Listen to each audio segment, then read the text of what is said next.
Les 2 vaccins anti-Covid-19 commandés par les autorités du Maroc auprès des laboratoires Sinopharm de Chine et AstraZeneca suédo-britannique vont bientôt entrer sur le marché. À en croire la presse locale, la procédure d'approbation a été lancée fin décembre 2020.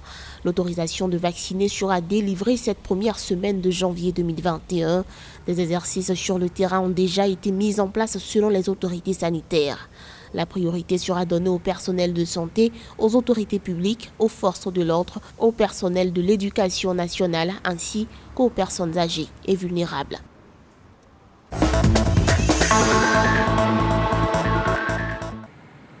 Nouveau record de contamination au Covid-19 au Sénégal.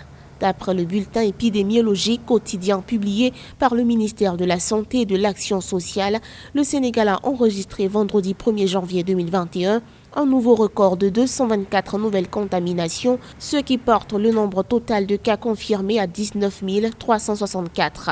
1718 tests virologiques avaient été réalisés en 24 heures et 224 se sont révélés positifs. Aucun décès supplémentaire signalé au cours des dernières 24 heures. 124 patients ont également été guéris. La transmission communautaire est la principale source de contamination, d'après les autorités.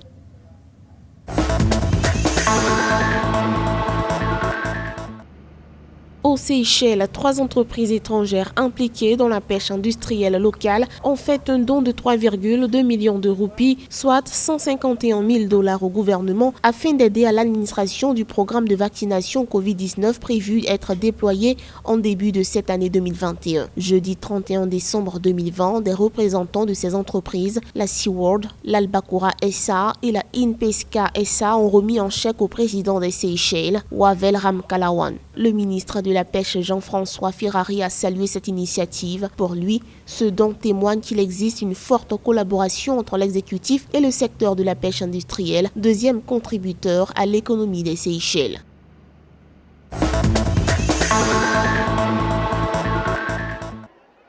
La rentrée scolaire générale au Zimbabwe, prévue démarrer en janvier 2021, a finalement été reportée sine die par les autorités en raison de la flambée des cas d'infection au Covid-19, mais aussi des menaces du cyclone Chalan. Toutefois, les élèves et étudiants en classe d'examen sont autorisés à reprendre l'école le 5 janvier dans le respect des mesures barrières. Le ministère zimbabwéen de l'Éducation nationale se dit inquiet concernant les nouvelles variantes plus contagieuses du Covid-19. À noter que le Zimbabwe a enregistré au matin du 2 janvier 2021 13 625 cas de Covid-19, dont 360 décès et 11 154 guérisons.